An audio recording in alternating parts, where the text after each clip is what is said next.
Ibadah online Minggu Trinitas pagi ini akan dipimpin oleh Bapak Rindolus Sumario. Sebelum ibadah dimulai, mari kita bersatu teduh sejenak.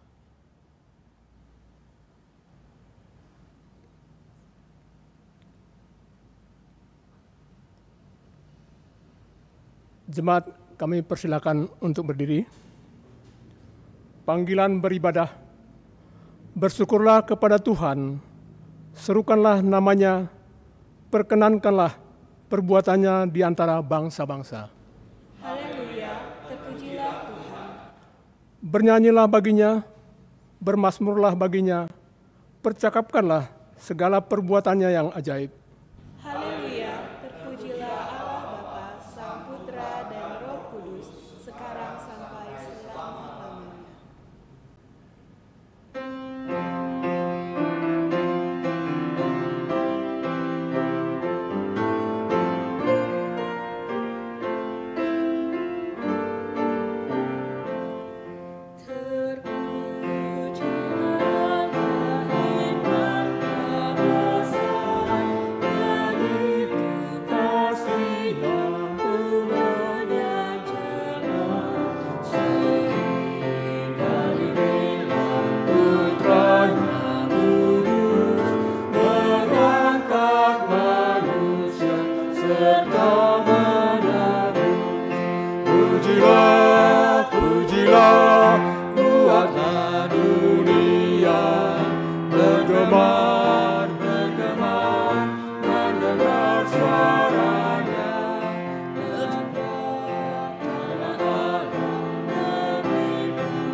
Kebaktian Minggu Trinitas ini kita khususkan dalam nama Allah Bapa, Putra, dan Roh Kudus.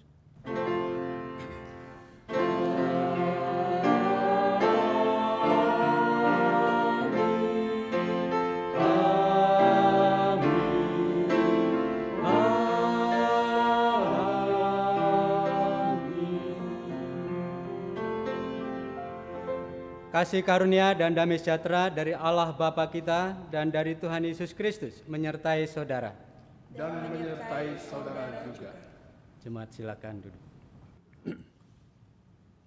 Hari ini gereja-gereja menghayati Minggu Trinitas. Menghayati dan merayakan Trinitas bukan berarti mengerti semua hal tentangnya. Menghayati dapat dilakukan melalui pengalaman atau mengalami dan merasakan karya Allah Trinitas, Bapa, Anak, dan Roh Kudus. Karya Allah Trinitas dapat kita alami dan rasakan secara berbeda-beda. Pengalaman yang berbeda-beda itu menunjukkan bahwa Allah mengasihi umat-Nya sesuai dengan keunikan setiap pribadi. Kasih penyertaan Allah, Bapa, Anak, dan Roh Kudus berlangsung kekal dan penciptaan dunia sampai selama-lamanya. Melalui ibadah Minggu Trinitas ini, umat diharapkan memahami makna hidup dalam penyertaan Bapa, Anak, dan Roh Kudus, serta mensyukuri penyertaan Trinitas setiap hari.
Saudara-saudara, dengan rendah hati kita mengakui segala dosa dan kesalahan kita kepada Allah Maha Pengampun. Jemaat dipersilakan berdoa secara pribadi.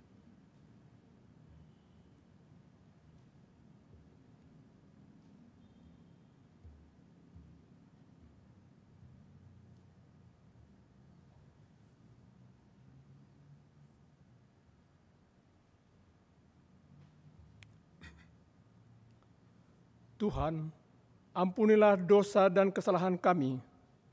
Seringkali kami dikuasai oleh rasa takut dan kurang percaya akan penyertaan dan pemeliharaan Tuhan. Kuatkan dan teguhkanlah iman percaya kami ya Tuhan, serta mampukanlah kami untuk menjalani hidup ini bersama-sama dengan Tuhan. Dalam nama Tuhan Yesus, kami mohon pengampunan dan pertolongan-Mu. Amin.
Mari kita bangkit berdiri.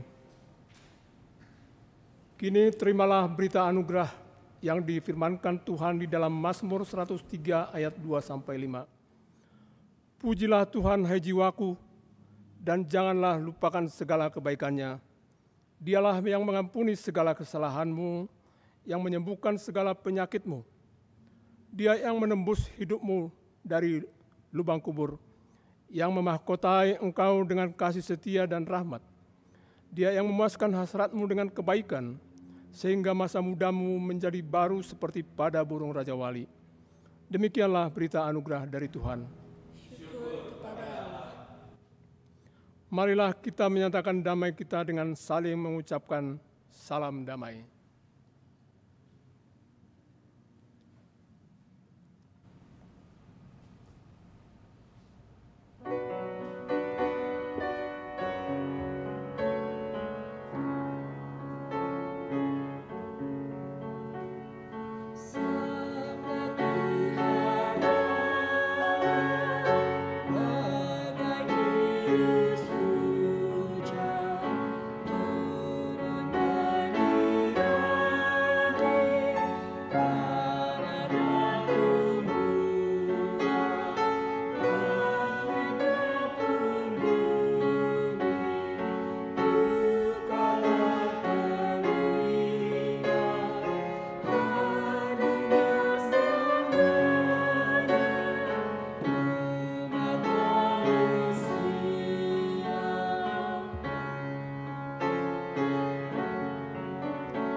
Baik Bapak Ibu dan saudara-saudara, sebelum kita membaca dan merenungkan firman Tuhan, mari kita mohon pimpinan dan penyertaan Tuhan di dalam doa kita berdoa. Bapa yang kami kenal, yang kami muliakan di dalam Tuhan Yesus Kristus, sungguh kami bersyukur ya Tuhan, Engkau terus memelihara perjalanan kehidupan kami, sehingga kami boleh ada sebagaimana kami ada pada saat ini. Kami percaya bahwa itu semua oleh karena kebaikan dan penyertaan-Mu. Dan pada saat ini ya Tuhan, jika kami duduk sejenak untuk mendengarkan apa yang Tuhan mau sampaikan melalui kebenaran firman Tuhan, ini juga adalah anugerah-Mu. Dan biarlah Roh Kudus yang akan berbicara kepada setiap kami pribadi lepas pribadi, untuk kami sungguh-sungguh dapat mengerti, memahami firman Tuhan ini. Apa yang Tuhan mau sampaikan melalui firman Tuhan ini. Dan berilah hati kami untuk kami sungguh-sungguh mau mengerti dan memahami firman Tuhan ini dengan benar. Tolonglah kami ya Tuhan dengan segala kekurangan dan keterbatasan kami. Khususnya untuk hamba-Mu yang Tuhan percayakan menyampaikan firman Tuhan ini. Terima kasih ya Tuhan. Berbicaralah kepada kami karena kami siap untuk mendengar, memperhatikan, dan memberlakukan dalam kehidupan kami sehari-hari. Di dalam Yesus Kristus, firman yang hidup, kami berdoa. Amin. Bapak, Ibu, dan saudara, mari kita membuka firman Tuhan yang terambil dari Injil Matius pasal 28, ayat 16 sampai ayat yang ke-20. Injil Matius pasal 28 ayat 16 sampai ayat yang ke-20. Demikian bunyi firman Tuhan. Perintah untuk memberitakan Injil. Dan ke-11 murid itu berangkat ke Galilea, ke bukit yang telah ditunjukkan Yesus kepada mereka. Ketika melihat Dia, mereka menyembahnya, tetapi beberapa orang ragu-ragu. Ayat yang ke-18, Yesus mendekati mereka dan berkata, "Kepadaku telah diberikan segala kuasa di sorga dan di bumi. Karena itu pergilah, jadikanlah semua bangsa muridku, dan baptislah mereka dalam nama Bapa dan Anak dan Roh Kudus. Dan ajarlah mereka melakukan segala sesuatu yang telah kuperintahkan kepadamu. Dan ketahuilah, aku menyertai kamu senantiasa sampai kepada akhir zaman." Demikianlah Injil Yesus Kristus. Berbahagialah mereka yang mendengarkannya dan yang memeliharanya. Haleluya. Haleluya. Haleluya. Haleluya.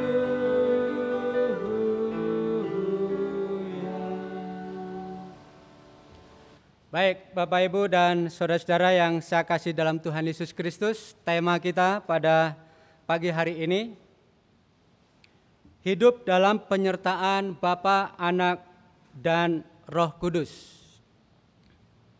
Hidup dalam penyertaan Bapa, Anak, dan Roh Kudus. Ini berbicara tentang Allah Trinitas. Pertanyaannya adalah, mengapa manusia membutuhkan penyertaan Tuhan? Kenapa? Saya akan mulai dengan apa yang dikatakan Alkitab tentang manusia. Siapa manusia menurut Alkitab?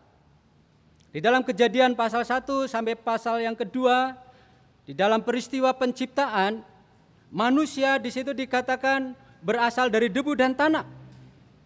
Kemudian Tuhan membentuk dari debu dan tanah itu, kemudian Allah menghembuskan nafas ke dalam hidung manusia. Maka jadilah manusia sebagai makhluk hidup. Itu Kejadian pasal yang pertama dan pasal yang kedua. Lalu kalau kita membaca di dalam Mazmur 90 ayat 3 sampai ayat yang kelima, di situ pemazmur mengatakan siapa manusia? Manusia itu debu dan tanah. Bahkan di situ dikatakan manusia itu seperti rumput yang bertumbuh, berbunga dan tidak lama kemudian menjadi layu. Dan lebih tragis lagi dalam Yakobus pasal 4 ayat yang ke-14. Manusia itu seperti uap yang kelihatan kemudian lenyap. Hanya dalam waktu sekejap manusia itu lenyap. Nah, kalau kita membaca di dalam Mazmur pasal 8 ayat 6 sampai ayat yang ke-10, di situ pemazmur mengatakan begini. Jika manusia memiliki kekuasaan, jika manusia itu mulia dan terhormat, semuanya karena Tuhan. Itu pengakuan dari seorang pemazmur. Semuanya karena Tuhan. Tuhan yang membuat semuanya itu. Dengan demikian, apa kesimpulannya? Siapa manusia? Manusia itu penuh dengan kekurangan dan kelemahan. Manusia itu rentan terhadap ancaman apapun. Manusia terbatas oleh waktu, bahkan oleh usia. Manusia memiliki potensi, iya. Tetapi semuanya oleh karena Tuhan. Manusia bisa hidup, bisa terhormat, dan menjadi mulia. Semuanya karena Tuhan. Itulah sebabnya manusia membutuhkan Allah. Selamanya manusia membutuhkan Allah. Itulah kira-kira sekilas tentang manusia. Apa yang dikatakan di dalam Alkitab. Mari kita kembali kepada bacaan kita, Matius pasal yang ke-28. Ini berbicara tentang tugas dan tanggung jawab. Jadi sebelum Yesus itu naik ke surga, Yesus menjumpai kepada ke-11 murid. Yang murid pada waktu itu adalah sebagai seorang manusia yang penuh dengan kekurangan dan kelemahan. Sebagai manusia yang penuh dengan kekurangan, kelemahan, dan potensinya itu terbatas. Tetapi Tuhan memberikan tugas dan tanggung jawab. Dan tugas tanggung jawab ini sangat berat. Apa tugas dan tanggung jawabnya? Di dalam Matius pasal yang ke-28, ayat yang ke-19 sampai ayat yang ke-20, di situ sangat jelas sekali ada 3 tugas yang Tuhan Yesus berikan kepada para murid pada waktu itu. Tugas yang pertama adalah, karena itu pergilah, jadikanlah semua bangsa muridku. Itu yang pertama. Lalu yang kedua, dan baptislah mereka dalam nama Bapa, Anak, dan Roh Kudus. Lalu tugas yang ketiga, ajarlah mereka melakukan segala yang telah kuperintahkan kepadamu. Mari kita akan membahas tentang 3 tugas panggilan ini. Yang pertama, pergilah, jadikanlah semua bangsa muridku. Ini tugas yang pertama. Tuhan memberikan amanat, tugas, tanggung jawab kepada ke-11 murid ini. Untuk pergi. Pergi. Jadikanlah semua bangsa muridku. Itu artinya apa? Para murid dan orang-orang percaya harus berani keluar untuk menceritakan, memberitakan siapakah Yesus yang telah bangkit itu. Yesus yang telah bangkit, yang telah menang dari maut. Itu yang harus diberitakan, harus disiarkan, harus diwartakan. Kemana? Ke seluruh dunia. Menjadi terang dan menjadi garam. Ini tugas yang tidak mudah. Ini tugas yang sangat sulit. Murid-murid yang waktu itu masih kelompok-kelompok yang sangat kecil, tetapi punya tugas tanggung jawab ini luar biasa. Dia harus pergi keluar. Makanya di dalam Kisah Rasul pasal yang pertama ayat yang ke-8, kamu harus menjadi saksiku di Yudea, Galilea, dan sampai ke ujung bumi. Jadi tugasnya begitu besar sekali. Mulai dari tempat lingkungannya harus berani keluar, menjangkau keluar. Itu tugas yang pertama. Lalu tugas yang kedua, di situ dikatakan baptislah mereka dalam nama Bapa, Anak, dan Roh Kudus. Jadi ketika seseorang itu mendengar berita tentang Yesus Kristus yang telah bangkit, yang telah mengampuni segala dosa dan kesalahan umat manusia, orang ini akan dibimbing. Orang ini harus dibimbing untuk menemukan, mengenal Yesus Kristus secara pribadi. Kemudian dibaptis. Nah, baptisan menjelaskan tentang apa? Ketika seseorang itu memberikan dirinya untuk dibaptis, pada saat itulah baptisan menjelaskan bahwa orang ini memiliki relasi yang baru dengan Allah Bapa, Allah Anak, dan Allah Roh Kudus.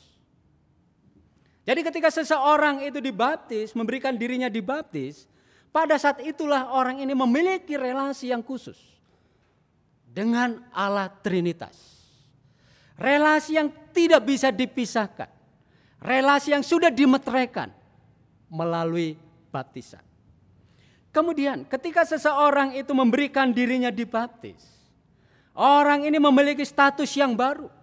Status sebagai anak-anak Allah. Status sebagai warga kerajaan Allah. Status sebagai keluarga Allah.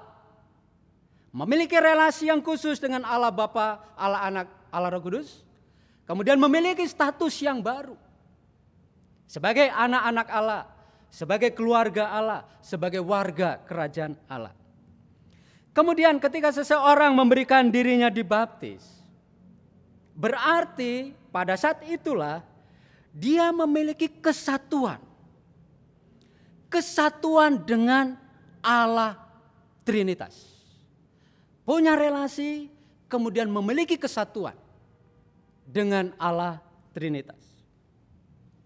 Kemudian ketika seseorang itu memberikan dirinya dibaptis, dia juga memiliki kesatuan dengan orang-orang percaya yang lainnya.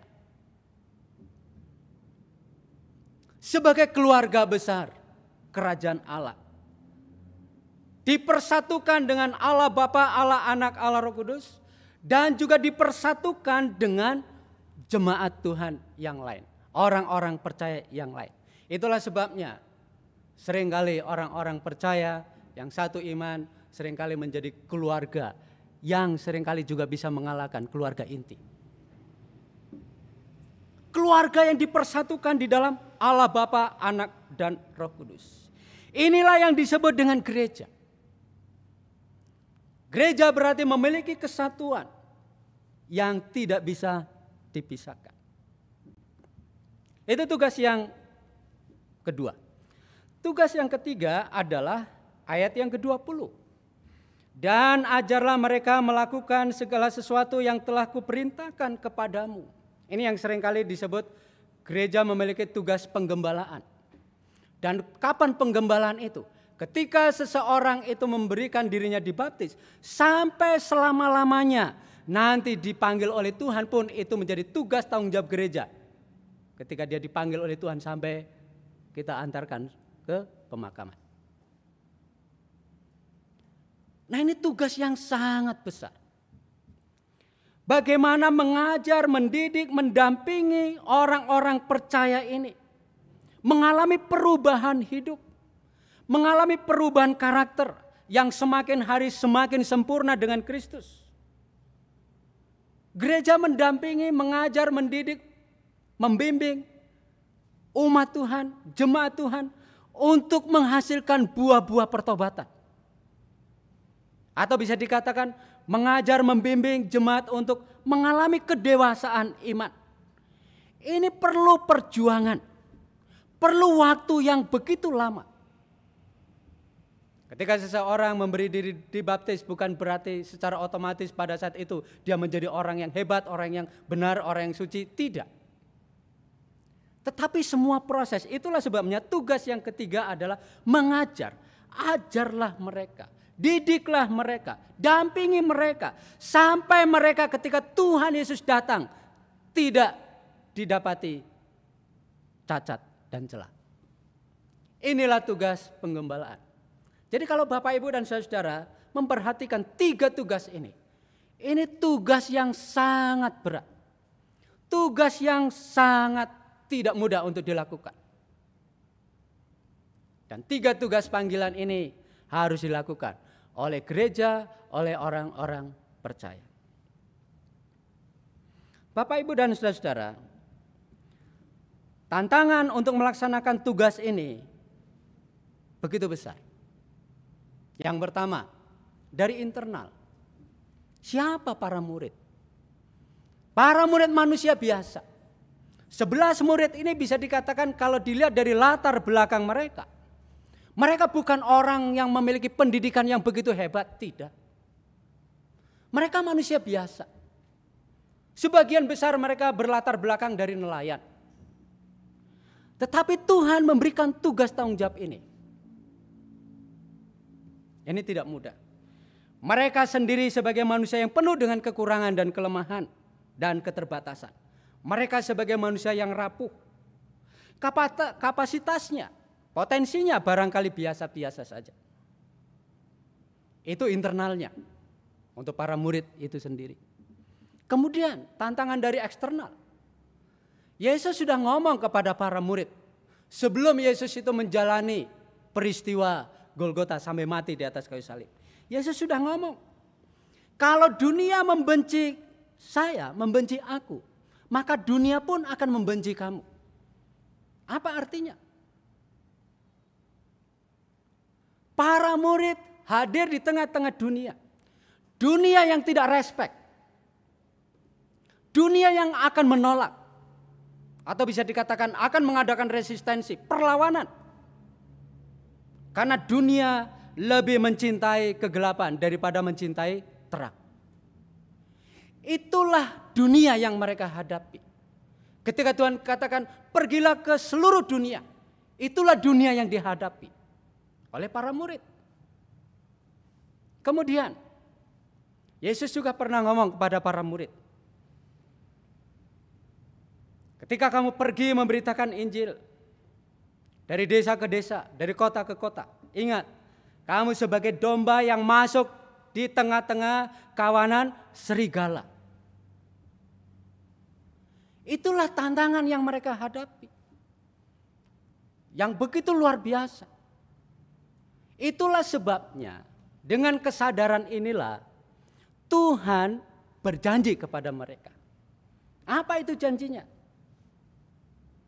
Aku menyertai engkau sampai kepada akhir zaman.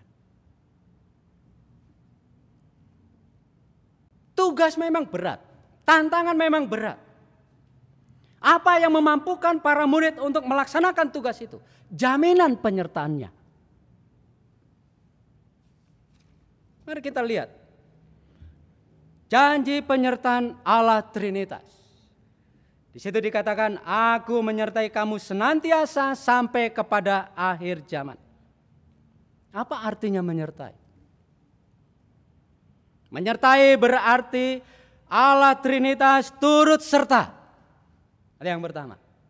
Menyertai berarti Allah Trinitas, Allah Bapa, Allah Anak, Allah Roh Kudus turut serta. Ikut serta. Berjalan bersama-sama dengan para murid ketika mereka menjalankan tugas tanggung jawab. Memang mereka bisa dikatakan kecil. Komunitas yang kecil. Mungkin mereka dianggap oleh dunia ini biasa-biasa saja. Bukan orang yang istimewa. Apa yang membuat mereka luar biasa? Yang membuat mereka luar biasa adalah janji penyertaan Tuhan. Atau bisa dikatakan, Allah hadir turut serta bersama-sama dengan mereka. Itulah yang membuat mereka percaya diri untuk menjalankan tugas dan tanggung jawab itu. Dan janji penyertaan ini berlaku dimanapun tempatnya, kapanpun. Ini berbicara tentang waktu. Lalu situasi kondisi apapun, Allah turut serta, Allah berjalan bersama-sama dengan mereka. Sampai kapan? Sampai selama-lamanya. Keren kan? Luar biasa. Bapak, Ibu, dan saudara, contoh. Kalau kita lihat, kita perhatikan tentang dimanapun, berbicara tentang tempat, kapanpun, lalu situasi dan seterusnya. Barangkali kalau kita perhatikan saat ini, para medis, dokter, perawat, para sukarelawan, dan tim-tim yang lainnya yang terus berjuang menghadapi COVID-19. Tempatnya penuh dengan resiko. Ini berbicara tentang tempat. Barangkali tempat yang mereka hadapi musuh yang tidak kelihatan. Ya kan, virus corona itu kan musuh yang tidak kelihatan. Tapi bahayanya luar biasa. Dimanapun. Ini berbicara tentang tempat. Mungkin mereka ada di dalam situasi seperti itu. Ya, tempat seperti itu. Situasi seperti itu. Tapi Tuhan berkata, aku menyertai engkau senantiasa. Lalu kalau kita berbicara tentang situasi saat ini, kita mendengar PHK massal, ya kan? Usaha juga pada susah. Ada yang digaji cuma setengah, ada yang dipulangkan, dirumahkan. 1/4 dapat gajinya. Dengan kata lain, situasi kondisinya sangat sulit.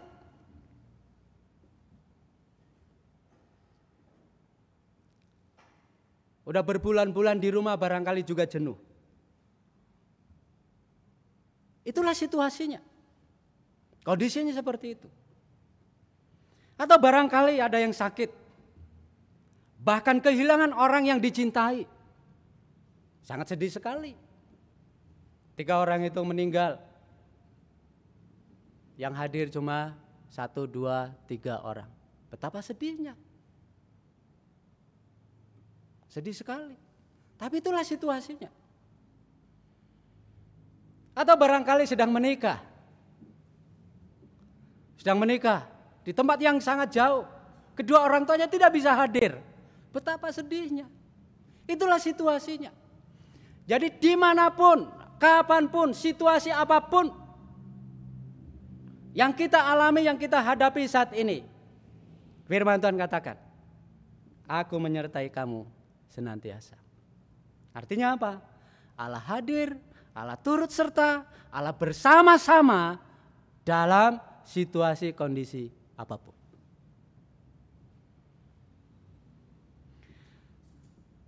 Yang menarik di dalam ayat yang ke-18, atau bisa dikatakan pertanyaannya adalah siapa yang menyertai? Para murid, Allah Trinitas. Kalau di dalam ayat yang ke-18, Yesus mendekati mereka dan berkata kepadaku, kepadaku telah diberikan segala kuasa di sorga dan di bumi. Siapa yang menyertai mereka?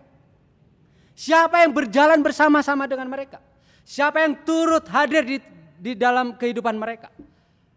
Yesus Kristus yang telah bangkit, yang memiliki kuasa di sorga dan di bumi. Ini yang menyertainya. Yesus inilah yang menyertai. Jaminannya begitu luar biasa. Dia yang menguasai, dia yang berkuasa di sorga maupun di bumi. Dia adalah pemilik bumi ini. Dia yang berdaulat menguasai dunia ini. Allah Trinitas, penguasa segala sesuatu. Dan saya yakin dan percaya, apapun yang terjadi dalam dunia ini, termasuk virus corona ini, ada di dalam kedaulatan Allah. Ada dalam kedaulatan Allah. Bapak, Ibu, dan saudara, saya akan tutup khotbah ini dengan satu kesaksian. Di awal bulan Mei, saya dapat laporan dari Pak RW saya. Lalu saya juga mendengar dari adik saya yang tinggal beda dengan RW saya.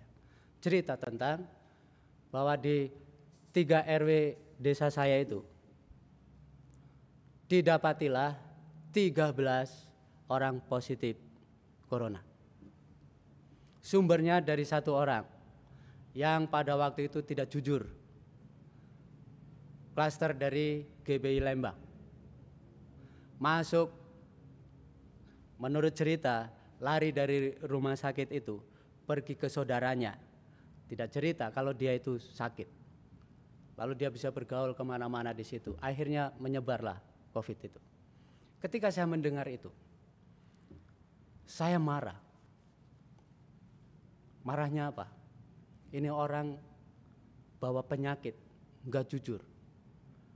Dan ada yang korban sudah 2 waktu itu, yang sudah meninggal. Orang penduduk asli di situ. Saya waktu itu mendengar itu emosi, saya marah karena apa? Itu dekat sekali dengan rumah saya, hanya beda RW. Saya rada khawatir. Kenapa? Karena saya punya sejarah penyakit. Karena kan kalau usia 50 tahun ke atas kan itu rawan katanya ya. Saya punya sejarah penyakitnya apa? Asma katanya. Itu yang buat saya jadi rada takut, rada emosi, rada marah gitu ya. Yang tadinya enak-enak, diam-diam saja tiba-tiba muncul berita itu. Dekat sekali dengan rumah saya. Akhirnya 2 hari kemudian desa saya di lockdown semua, ditutup semuanya.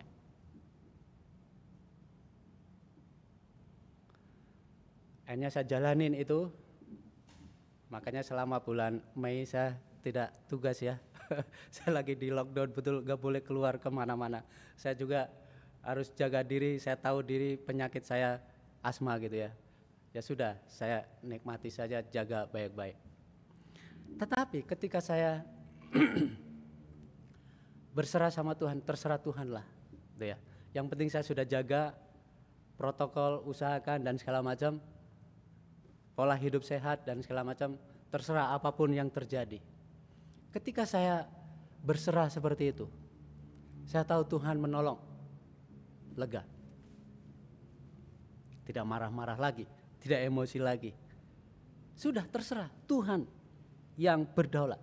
Dia yang bisa lakukan segala sesuatunya. Dan ketika di lockdown itu 1 minggu kemudian nambah 2 orang yang positif. Akhirnya di kampung kami itu ada 15 orang. Kemudian menyusul 1 orang meninggal. Jadi 3 orang yang meninggal. Dan akhirnya mulai landai dan sampai hari ini tidak ada kasus lagi dan sudah pada pulang sembuh. Puji Tuhan. Bapak, Ibu dan Saudara, apapun keadaan kita saat ini, percayalah, penyertaan Allah luar biasa. Dia berjanji akan turut serta, hadir bersama-sama dengan kita dan menyertai kita. Dimanapun kita berada, situasi kondisi apapun yang kita alami. Inilah saatnya gereja harus konsekuen melaksanakan tugas panggilan ini. Meskipun tugas panggilan ini berat, tapi percayalah, sesuai dengan janji firman Tuhan ini, Dia akan menyertai. Dia turut serta, Dia berjalan bersama-sama dengan kita dan hadir di tengah-tengah kita ketika kita melaksanakan tugas dan panggilan ini. Mari kita bersama-sama sebagai gereja Tuhan melaksanakan tugas dan panggilan ini secara konsisten. Kiranya Tuhan memberkati kita semua. Amin. Mari kita masuk dalam saat teduh sejenak. Kita berdoa.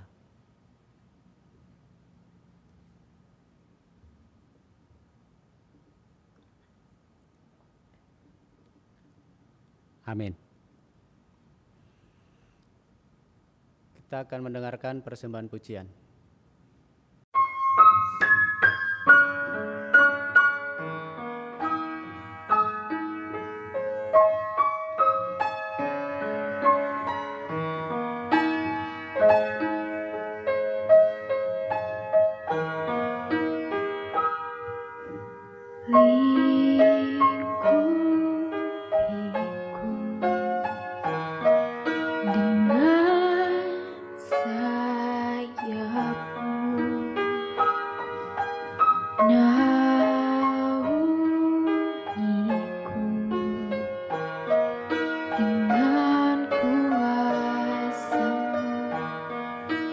Di saat badai bergelora,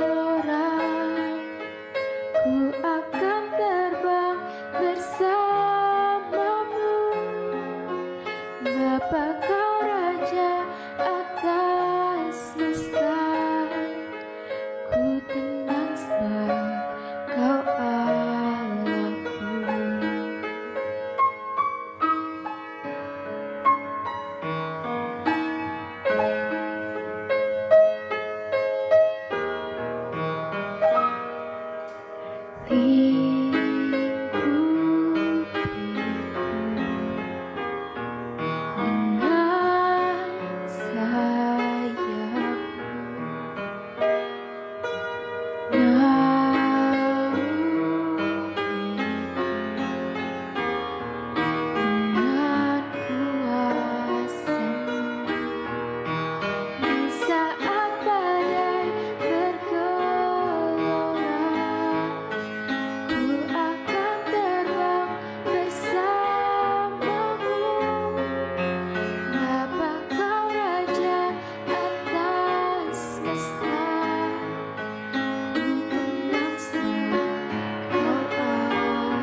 Jemaat, kami undang untuk bangkit berdiri. Mari kita memperbarui janji baptisan kita dengan mengakui iman percaya kita demikian. Aku percaya pada Allah, Bapa yang Maha Kuasa, Khalik langit dan bumi, dan kepada Yesus Kristus, Anaknya yang tunggal Tuhan kita, yang dikandung daripada Roh Kudus, lahir dari anak Madara Maria, yang menderita sengsara di bawah pemerintahan Pontius Pilatus, disalibkan, mati dan dikuburkan, turun ke dalam kerajaan maut, pada hari yang ketiga bangkit pula dari antara orang mati, naik ke surga, duduk di sebelah kanan Allah, Bapa yang Maha Kuasa, dan dari sana Ia akan datang untuk menghakimi orang yang hidup dan yang mati. Aku percaya pada Roh Kudus, gereja yang kudus dan am, persekutuan Roh Kudus, pengampunan dosa, kebangkitan orang mati, dan hidup yang kekal. Amin. Majelis Jemaat mengucapkan selamat ulang tahun bagi anggota jemaat dan simpatisan yang berulang tahun pada tanggal 1 sampai dengan tanggal 7 Juni.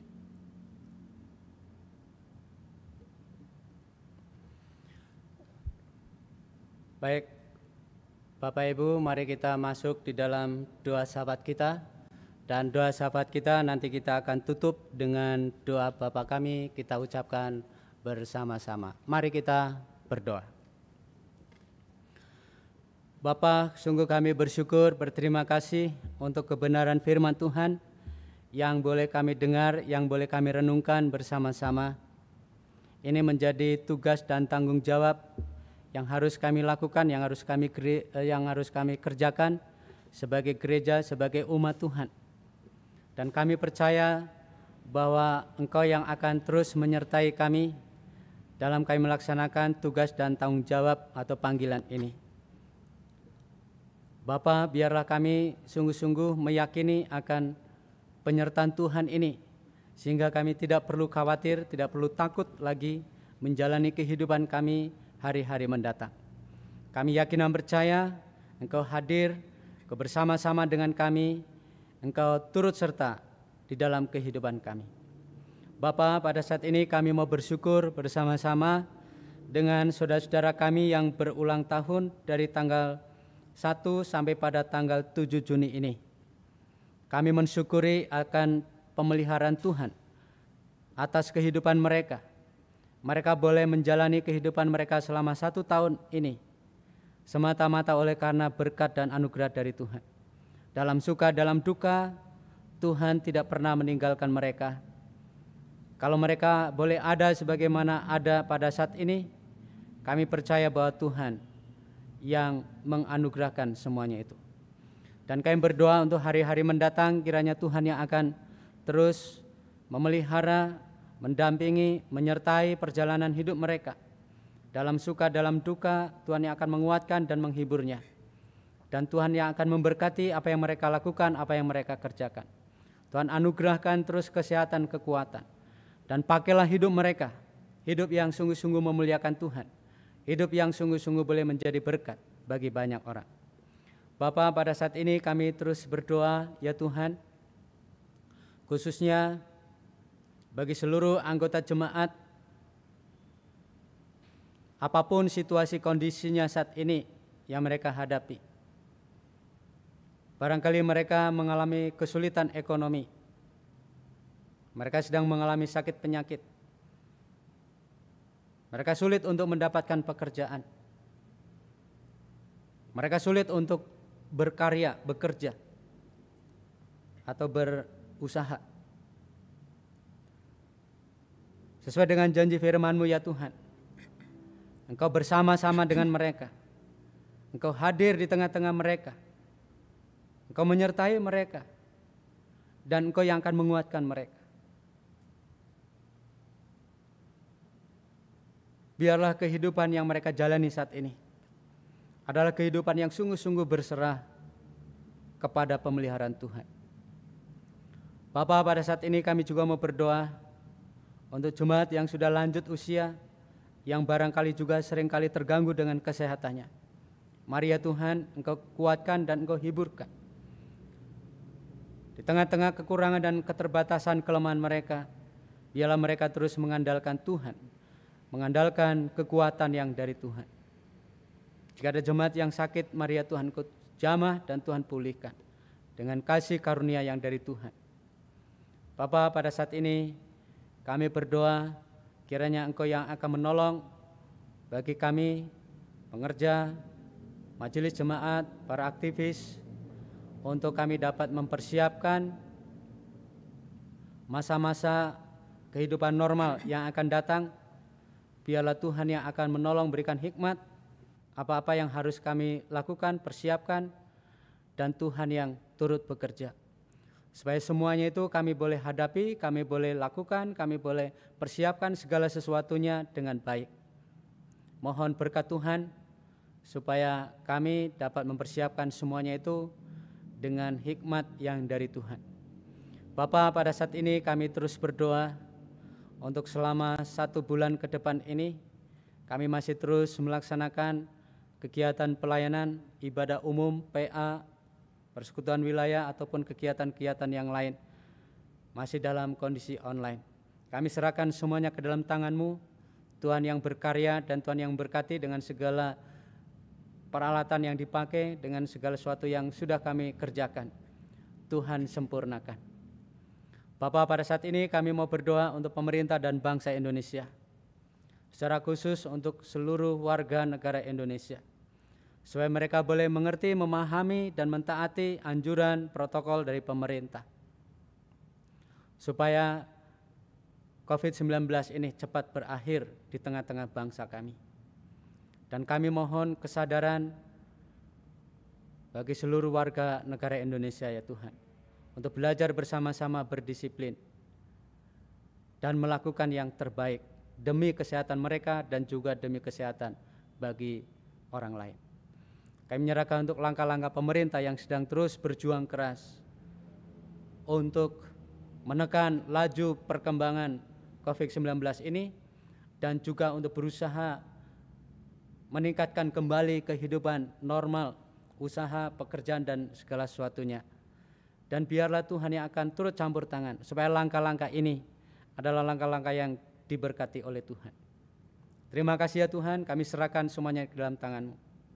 Inilah doa kami ya Tuhan, yang kami alaskan di dalam Yesus Kristus, yang sudah mengajarkan kami berdoa demikian. Bapa kami yang di surga, dikuduskanlah nama-Mu, datanglah kerajaan-Mu, jadilah kehendak-Mu di bumi seperti di surga. Berikanlah kami pada hari ini makanan kami yang secukupnya, dan ampunilah kami akan kesalahan kami, seperti kami juga mengampuni orang yang bersalah kepada kami. Dan janganlah membawa kami ke dalam pencobaan, tetapi lepaskanlah kami daripada yang jahat. Karena Engkaulah yang empunya kerajaan, dan kuasa, dan kemuliaan, sampai selama-lamanya. Amin. Marilah kita menyatakan syukur kita pada Tuhan dengan mengingat firman-Nya di dalam Amsal 3 ayat 9 sampai 10. Muliakanlah Tuhan dengan hartamu dan dengan hasil pertama dari segala penghasilanmu, maka lumbung-lumbungmu akan diisi penuh sampai melimpah-limpah, dan bejana pemerahanmu akan meluap dengan air buah anggurnya. Seraya kita memberi persembahan, kita menyanyikan NKB 133 ayat 1 sampai 3. Syukur padamu ya Allah.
Mari kita bangkit berdiri dan berdoa. Bapa kami yang di surga, Engkaulah sumber dari segala yang baik dan yang indah dalam kehidupan kami ya Tuhan. Sebagian dari pemberian-Mu kami serahkan kembali kepadamu. Terimalah persembahan ini ya Tuhan, sebagai tanda pengakuan kami bahwa Engkaulah yang memiliki jiwa, raga, serta harta yang ada pada kami. Terimalah persembahan kami ini ya Tuhan sebagai tanda syukur dan terima kasih. Sebab kami sudah menerima berkat-berkat yang daripada-Mu. Terimalah persembahan ini ya Tuhan sebagai tanda iman kami kepadamu. Sebab kami percaya Engkau menjamin masa depan dan mencukupkan segala kebutuhan kami. Sehingga kami tidak perlu khawatir untuk memberi, berbagi, dan berkorban. Berkatilah persembahan yang kami kumpulkan ini ya Tuhan, serta berkatilah tangan-tangan yang akan mengelolanya untuk keperluan perluasan kerajaan-Mu. Amin.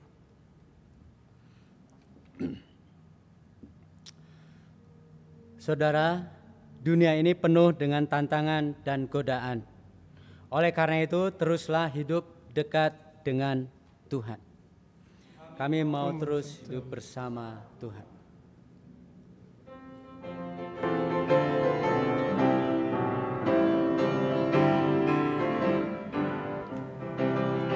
Rindukah engkau mendapat berkat Tuhan-Nya seluruh hidupmu?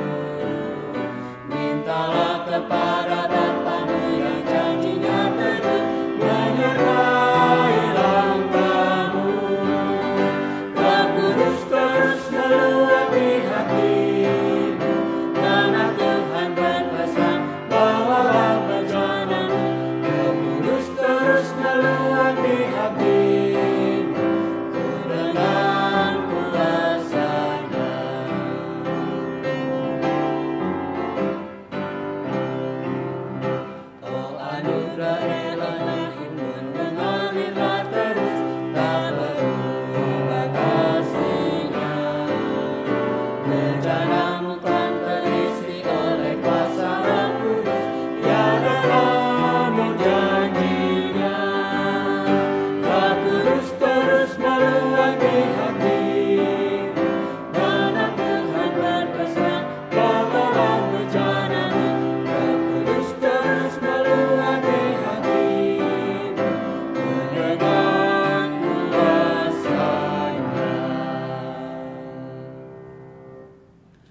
arahkanlah hatimu kepada Tuhan.